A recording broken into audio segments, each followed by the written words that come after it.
amis, j'espère que vous allez bien. Aujourd'hui je vous retrouve, on va dire pour une nouvelle vidéo bien sûr, pour vous parler de l'orchidée Vanda. Il y a beaucoup de gens qui l'aiment, qui la trouvent très belle, mais qui ont peur d'en acquérir une, chose que je comprends parce que ça reste quand même une orchidée qui demande énormément de bonnes conditions. Ah bah vous allez avoir Kiki, ça y est. Il lui faut vraiment des bonnes conditions de culture et en fait qui sont assez difficiles on va dire à reproduire en appartement. Surtout au niveau de la luminosité. Moi j'ai mis, j'ai mis des années avant de me lancer pour en acheter une. Je l'avais acheté sur le site Orchidée Diffusion. Je vous mettrai le lien en description. Où, bon, ils le font plus trop maintenant, mais avant ils avaient vraiment une collection, enfin ils vendaient une collection d'orchidées de la plus basique à la plus rare, quoi. C'était, il y avait des boutures, il y avait des plantes adultes, enfin, il y avait vraiment de tout. Au niveau des prix, c'était très très abordable, je trouve. Et j'ai eu l'occasion d'en acheter une chez eux, que j'ai acheté des fleuries. Donc du coup, elle était moins chère forcément, parce que bon, une orchidée, quand on l'achète, c'est aussi pour les fleurs, hein, c'est voilà, principalement, entre guillemets. Donc je me suis lancée, je l'avais payé, je crois, même pas 30 €, parce que c'est vrai qu'en jardinerie, les Vanda, au niveau des prix, c'est quand même assez abusé, parce que ça peut monter entre 50 et 80 €, donc ce qui n'est pas rien. Donc voilà, donc je me suis lancée et donc je l'ai reçue donc en avril 2020. Elle était énorme. Oh, quand j'ai vu la bête, je me suis dit, mon Dieu, qu'est-ce que c'est que cette bestiole. Mais elle est sublime, elle est juste derrière moi. Hop là, je vais vous la rapprocher. Et voilà, donc du coup, c'est une orchidée qui vient des forêts tropicales, principalement d'Asie et d'Océanie. Qui grimpent aussi, ce sont des épiphytes, comme la plupart des orchidées, on va dire. Qui grimpent, qui s'accrochent avec leurs racines, surtout celles-là aériennes, qui grimpent le long des troncs d'arbres, voilà. Donc moi du coup, c'est vrai que je ne voulais pas forcément en acquérir une. J'ai mis du temps avant de l'acheter, parce que je m'étais un petit peu renseignée, et c'est une orchidée qui demande énormément de luminosité. Je pense même que c'est l'orchidée qui demande le plus de lumière. Nous, ce qui est bien, c'est... Bon, je radote un peu. Ce qui est bien, c'est qu'on est plein sud, donc elle a toujours aimé être collée à la fenêtre. Vous pouvez, voilà, en appartement, à moins que vous ayez une véranda, une serre, et là, vous avez bien de la chance. Vous pouvez la mettre accrochée, et en général, ils vous la vendent bien sûr dans les paniers suspendus en plastique. Et en général, il y a le crochet qui va avec, je vais vous montrer. Et d'ailleurs, je vais la prendre de suite. Comme ça, vous la verrez. Hop là. Ma grosse mémère. Voilà. Voilà la bête. Et encore, voilà, avant, elle avait bien plus de racines. Mais vous voyez, elle est très grande. Elle m'a refait, je crois, depuis que je l'ai, elle m'a refait 2, 4, 6, 7, 8 feuilles. 8 feuilles et j'ai les petits kékis. J'en ai deux, j'en ai un là, j'espère que vous verrez. Ouais. Attendez, je vais la tourner, vous verrez. Il y en a un là qui a bien poussé et il y en a eu un nouveau, et ben voilà, qui est caché au milieu des racines là. Donc voilà, comme je vous disais, vous voyez, ils vous les vendent avec le crochet comme ça. Donc vous pouvez vraiment la suspendre. Allez, je vais te garder comme les enfants. Je vais t'allonger. Et vous pouvez l'accrocher à une tringle à rideau, à une fenêtre, enfin voilà, selon comment c'est disposé chez vous. Moi, je l'avais vraiment accroché à la tringle à rideau, collé contre la vitre, quand même avec un voilage quand même pour protéger, que ça soit l'été ou l'hiver. L'hiver, je mets aussi le voilage, vu qu'elle est collée contre la vitre, pour éviter qu'elle ait froid, qu'elle reçoive un choc. Parce que ce sont des orchidées qui sont très facilement choquables. Voilà, la petite princesse. Et elles peuvent du coup développer des maladies, dont le fusarium, qui est un champignon, qui est une maladie fongique. Et malheureusement, le fusarium, quand on s'en rend compte, c'est trop tard. D'ailleurs, je vous avais dit dans mon plan de tour, bon, je suis désolée pour les oiseaux, mais bon, je veux pas les faire taire. Hein, c'est mes, voilà, moi, j'adore, je suis habituée, donc désolée hein, pour le bruit de Kiki qui nous fait le dauphin. Et bon, je sais même plus où j'en étais, ça y est, je commence à perdre la boule encore une fois. Donc voilà, donc quand le fusarium arrive, en général, malheureusement quand on s'en rend compte, et ce que je vous avais dit dans mon plan de tour, cet été j'ai perdu 4 ou 5 orchidées, je ne savais pas quelle maladie c'était. Et en fait, ces derniers jours, là j'ai regardé un peu sur internet, parce que bon, bien sûr elles ont fini à la poubelle, parce que insauvable. Et en fait je me suis rendu compte que c'était le fusarium aussi. Parce que ça peut se propager, hein, n'est-ce pas? Sinon ça serait pas drôle. Et en général, ça a tendance, les premiers signes, quand vous perdez une feuille du bas, ne vous inquiétez pas, et ça c'est quand même applicable, on va dire, pour toutes les plantes. Quand c'est les feuilles du bas, c'est pas grave. Je veux dire, les plantes, quelles qu'elles soient, perdent des feuilles du bas, jaunissent et tombent. Donc ça, c'est pas un souci. Moi, elle avait perdu, vous voyez, elle en a perdu 2 là, que j'ai coupé. Bon, voilà. Alors que le fusarium, ça va par exemple partir, en général ça part du milieu de la plante, ça part au niveau du cœur et ça se répand vers l'extérieur. Donc en fait ça fait la feuille jaunie tombe et en fait ainsi de suite jusqu'à que vous vous retrouviez avec une arête de poisson sans arête. Hein. Et du coup vous pouvez plus la traiter quoi. Je sais qu'on peut tronçonner les vendas quand il y a un problème comme ça. Bon, je touche du bois, j'ai jamais eu besoin de le faire. Voilà, et ça fait des taches noires, ça c'est de la pourriture en fait, tout simplement c'est de la pourriture. Et voilà, donc moi heureusement qu'elle est en l'air, parce que bon, même si je pense que ça peut être volatile et tout, je sais pas, je me suis pas assez renseignée là-dessus, mais du coup elle n'a pas été touchée, heureusement. J'avais un peu peur parce que je l'ai passée de notre chambre à la chambre d'amis, là où vous avez vu toutes mes plantes, toutes mes belles cocottes, mon mini jardiland. J'avais peur que pareil ça la choque, drama queen, oulala mon dieu j'ai changé de place, et pas du tout. Donc il lui faut énormément de luminosité, ça vous n'avez pas le choix. Si vous voulez la voir refleurir, c'est une orchidée qui supporte des températures qui peuvent monter très haut, je crois que le plus c'est 40 degrés, et je confirme parce que quand je l'ai, l'année où en 2020, on a quand même eu, en avril 2020, c'était en avril 2020, c'est bizarre. C'est bizarre parce que, ou alors c'est ma photo, c'est la date de ma photo, j'ai dû retélécharger les photos. Non, c'était en 2019. Je l'ai reçu en avril 2019 et il me semble, si je ne me trompe pas, qu'en 2019, on a eu de très fortes températures. Je l'ai reçu donc en avril 2019. Donc bien sûr, j'ai regardé si il n'y avait pas une rampe qui traînait par là. On ne sait jamais. Donc il n'y avait rien. Et un mois plus tard, en la détachant pour pouvoir l'arroser, enfin pour pouvoir la baigner, j'ai vu un départ de hampe. Mais tout petit. J'ai crié partout, j'ai sauté partout. Enfin, j'étais ultra contente. Et elle a fleuri, enfin elle était vraiment en pleine floraison complète en juillet 2019 du coup. Donc elle m'a fait, je vous montrerai une photo parce que depuis elle n'a pas refleuri. Je crois que j'avais 8 fleurs dessus sur la rampe, enfin, voilà, la couleur, elle était sublime, donc j'étais hyper contente.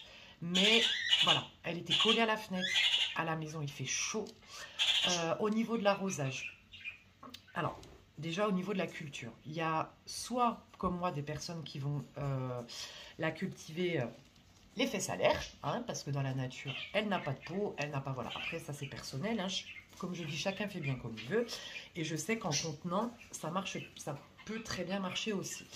La seule chose vraiment que je vous dirais d'éviter, c'est les vases. Alors certes, c'est très joli les vases, je sais que ça peut marcher, je sais qu'il y en a qui les cultivent en vase et ça marche très bien. Moi, je vous donne vraiment mes conseils, voilà, hein. On va dire, c'est sur le temps, c'est mon expérience par rapport à la mienne. Comme je dis toujours, ce qui marche pour moi ne marchera peut-être pas forcément pour vous et inversement. Bref, mais voilà, en vase, je trouve ça esthétique. Vous savez, ça, c'est dans des grands vases, voilà, ils sont enfoncés dedans. Mais voilà, elle a besoin, elle aime beaucoup avoir les racines à l'air, elle aime beaucoup avoir du mouvement d'air, de l'aération au niveau de toutes ses racines, tout ça, de la plante tout court. Alors après, je sais qu'il y en a qui ne s'enfoncent pas dans le vase, ils mettent vraiment, vous avez le vase comme ça, ils mettent l'orchidée vraiment posée au niveau du début du vase, quoi. Donc ils essayent de la maintenir et tout. Il n'y a que les racines qui sont dans le vase avec un peu de sphègne, de billes d'argile, voilà, au fond pour créer l'humidité. Voilà, ne l'enfoncez pas surtout dans le vase parce que alors là, la pourriture, ça va être sympa, quoi. Après, il y en a qui les cultivent en panier coco. Qui donnent apparemment de très bons résultats. Et là, à la limite, moi, je serais peut-être plus susceptible, peut-être pour tester la prochaine ou un keki, là, vu que j'ai 2 kekis. Pour l'instant, je ne les ai pas décrochés de la plante mère. Parce que je ne vous dis pas, il faut que je coupe le petit panier et tout. Enfin bon, bref, les racines se sont mélangées. Bref, pour l'instant, je les laisse. Mais ça marche très bien. C'est des gros paniers en coco avec une armature en métal. Et apparemment, ça marche très bien. Et donc, du coup, vous avez aussi la culture blé racine à l'air, que moi, j'affectionne. Alors, du coup, vous allez devoir l'arroser, enfin, la baigner, la vaporiser bien plus. Donc, moi, pour l'été, je l'arrose environ, enfin, je la baigne environ tous les 2 jours. Je la laisse baigner environ 1 heure, une bonne heure, parce qu'il faut le temps, parce que c'est comme les phalaenopsis. Vous voyez, les racines sont grises et une fois qu'elles sont mouillées, elles reverdissent. Il n'y a pas de souci là-dessus. De ce côté-là, voilà, racines blanches à arroser, entre guillemets, racines vertes à ne pas arroser. Sauf que c'est là où c'est un peu compliqué, où on ne sait pas trop, c'est que du coup, les racines de lavanda vont très vite sécher vu qu'il n'y a pas de substrat. Donc, il faut quand même la baigner un peu plus souvent et la vaporiser. Donc, comme je vous disais, je la baigne. Donc j'ai un seau, vous savez, un vieux seau à serpillière, hein, vous prenez, voilà, qui fait 10 litres à peu près. Je mouille les racines, je remplis, je la cale bien, je remplis. Alors vous remplissez pas, vous remplissez, enfin, vous faites baigner les racines. Ne faites jamais rentrer de l'eau dans les feuilles. Je pars un peu, je dérive, hein, mais moi on y reviendra. Non, je vous en parlerai après, parce que sinon je vais encore me perdre, voilà, bon bref. Donc voilà, donc je mouille bien voilà, à peu près tout ça des racines et je laisse bien 1 heure le temps que les racines boivent bien, voilà, que moi j'appelle ça les écailles, je sais plus le nom scientifique, de la racine s'ouvre et puisse bien boire. Donc tous les 2 jours en été et les autres jours, oh t'accroches pas à mon alocasia, hein. Tous les autres jours où je ne la baigne pas, je la vaporise. Voilà. Soit vous la vaporisez, voilà, vapo, eau tiède, voilà, avec de l'eau tiède. Moi, je l'accroche à la traîne du rideau de douche et je lui passe un bon coup de jet. Alors, il faudrait de l'eau déminéralisée ou de l'eau de pluie, mais bon, comment vous dire qu'avec toutes mes plantes, ça va être un petit peu compliqué. Le jour où on aura une maison, je mettrai des récupérateurs d'eau de pluie, ça, c'est clair, c'est prévu, parce que c'est quand même la meilleure eau. Mais écoutez, elle m'en a jamais voulu, donc voilà, toutes mes plantes, d'ailleurs, j'ai jamais eu, je touche du bois, encore une fois. J'ai jamais eu de soucis. Donc voilà. Après, moi, je n'ai jamais eu de soucis. Voilà. Peut-être que j'aurai un souci un jour. Je ne me le souhaite pas. Je ne vous le souhaite pas. Mais voilà. Dans tous les cas, je ne peux pas faire autrement pour l'instant. Donc voilà. On fait avec ce qu'on peut. Donc voilà. Donc l'été, je la baigne tous les 2 jours pendant à peu près 1 heure. Je lui mets de l'engrais à orchidée. Voilà, selon le contenant dans lequel vous la mettez, hein, vous calculez. De toute façon, tout est écrit sur le tube pour orchidée, hein, un bon engrais à orchidée. Et quand je la vaporise, par contre, je ne mets pas d'engrais dans le vapeau, voilà, je la vaporise juste. Et quand elle a refleuri, c'est ce que j'ai fait. J'ai été très assidue sur les baignages, enfin les bassinages et les vaporisations, plus la chaleur, et du coup, voilà, paf. Par contre, alors l'hiver, j'ai eu un peu peur le premier hiver, l'hiver 2020. Au final, c'est une orchidée qui, entre 10 et 13 degrés, va se mettre en dormance. Donc ne vous étonnez pas, elle ne va pas vous refaire de racines, elle ne va pas, voilà, elle va stopper sa croissance. Voilà, elle va supporter. Autant elle peut supporter des fortes températures, autant elle peut quand même, je trouve, elle peut supporter des températures beaucoup plus basses. L'hiver, l'arrosage, moi je la baigne, allez, 1 fois par mois. Voilà, 1 fois par mois. Là, elle est en dormance. En plus, elle est collée contre la vitre. Donc, dans la chambre d'amis, il n'y a pas de chauffage. Donc, il ne fait pas 13 degrés. Il fait quand même un peu plus. mais c'est pas non plus, voilà quoi, il fait pas non plus 20 degrés, je pense pas. Il doit faire dans les, ouais, 17-18 degrés, hein, pas plus entre guillemets, hein, c'est déjà pas mal, mais voilà, du coup, vu que l'été, quand dehors il fait 40 degrés, même si chez nous il doit faire 35 quoi, enfin, entre 33 et 35, donc voilà, mais il y a quand même une forte différence. Et je la vaporise pas, voilà, j'évite. Parce que du coup, elle va être, vu qu'elle est en plus, ça sèche beaucoup moins vite, même si elle a les racines à l'air. Si je mets de l'eau malencontreusement dans le creux des feuilles ou quoi, j'ai pas envie qu'elle se chope un champignon. On va éviter. Donc je ne la vaporise pas. Je mets le diffuseur, par contre, j'ai l'humidificateur, pardon, que je vous avais montré que j'ai dans la chambre. Ça suffit amplement. Vu toutes les plantes qu'il y a, ça crée quand même une humidité assez constante. Donc voilà, donc je fais et je ventile. Enfin, j'ouvre beaucoup moins la fenêtre, voilà, pour qu'elles n'attrapent pas un coup de froid. Donc voilà, donc c'est une fois par mois. Moi, ça suffit amplement, pas d'engrais, rien. Donc cet été, oui, 2020, elle ne m'a pas refleuri parce qu'il n'a pas fait assez chaud. On n'a pas eu, je trouve, un super été, même en étant à Toulouse. Voilà. Donc elle n'a pas trop kiffé dans le sens où elle n'a pas pu fleurir, mais bon, ça c'est pas un problème parce que du coup, par contre, au printemps, elle m'a refait des racines à gogo. À gogo, gogo, vous voyez celle-là qui est partie d'une grosse, enfin, il y en a partout, hein. Elle m'en a refait vraiment beaucoup. Elle m'a refait un keki et elle m'a refait, je crois, c'est par paire de feuilles, donc 1, 2, attendez, je calcule. Je crois qu'elle m'en a fait 4, putain, je vois rien, moi. 1, 2, 3, 4, 5. Voilà, 5 feuilles. Donc c'est pas plus mal, voilà, ça la renforce et tout. Voilà, elle s'est occupée de me refaire son système racinaire, donc c'est pas plus mal. Et voilà, donc voilà pour l'hiver. Quoi dire, quoi dire? Ah oui, donc c'est ce que je vous disais tout à l'heure. Je ne mouille jamais les feuilles. Je ne vaporise jamais les feuilles. Surtout celle-là qui est très très très sujette aux maladies fongiques. Donc comme je vous disais, notamment le fusarium.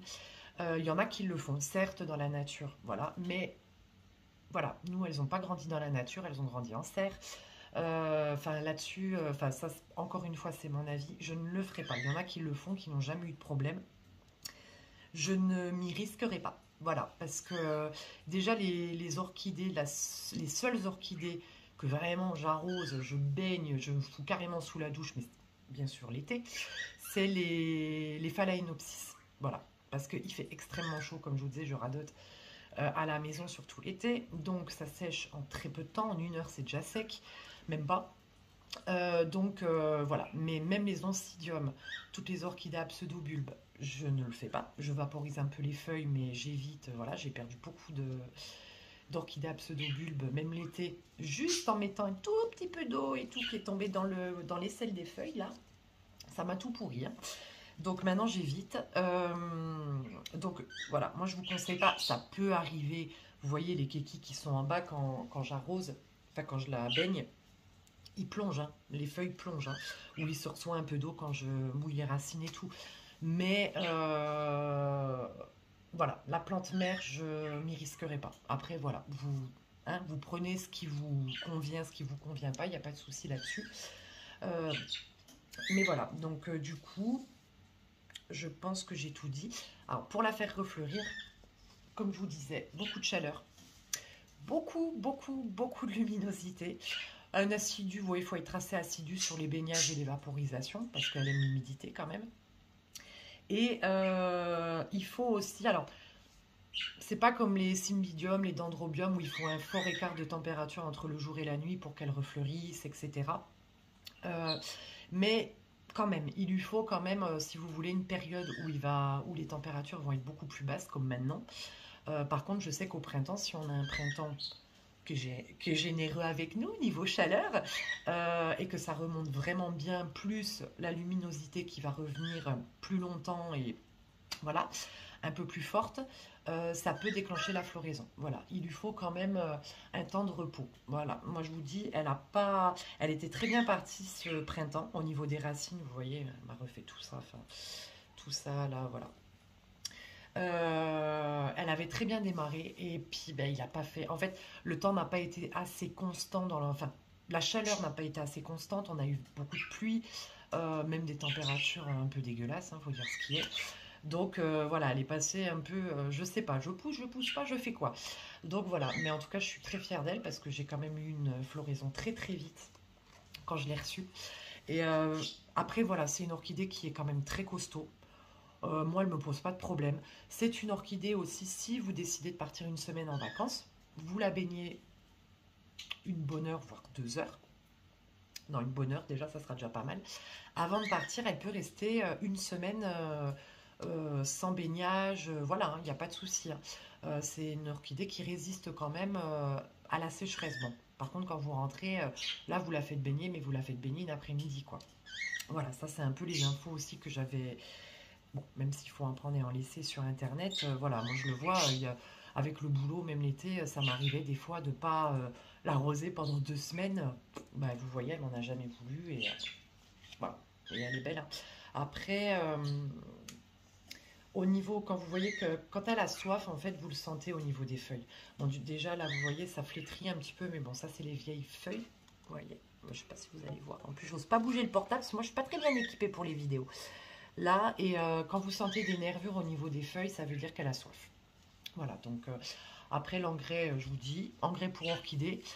Bon, ça, c'est un conseil, c'est pas un conseil que je vous donne, mais moi je le fais avec certaines de mes orchidées, notamment toutes les orchidées à pseudobulbes, à canne comme les dendrobium, voilà, Cattleya aussi. Pour la croissance, quand elles recommencent à faire leur pseudobulbe, bon, je dérive un peu, mais c'est pour vous expliquer un petit peu ce que je vais vous annoncer, parce que j'ai pas envie qu'on dise oh là là, mais elle est folle. J'utilise de l'engrais pour plantes vertes en fait, tout simplement, pour engraisser un petit peu les pseudobulbes, les cannes, etc. des orchidées.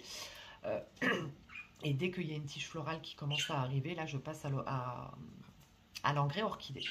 Et ben en fait, c'est ce que je fais pour la Vanda. Quand elle reprend sa croissance, pendant.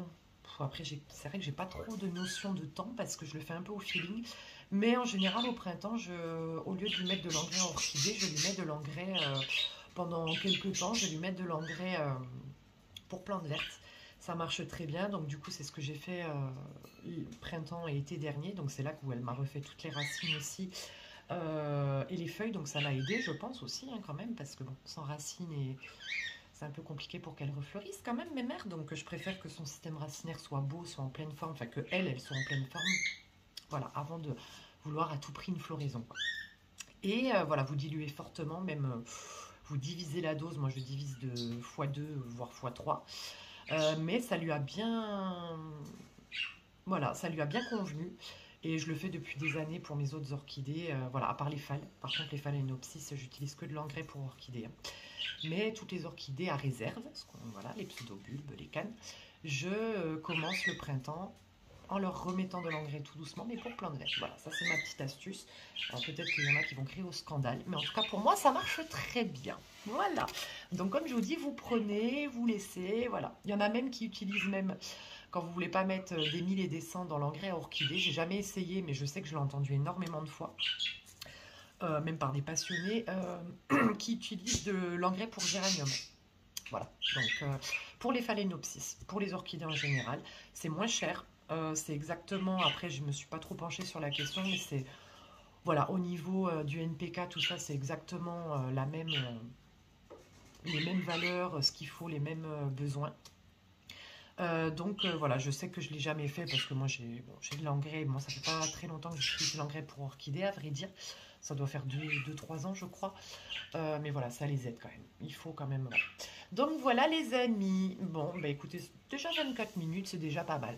Donc si vous voulez acquérir une de ces belles grosses bébêtes, voilà, qui me croche. Voilà, n'hésitez pas, faites-le.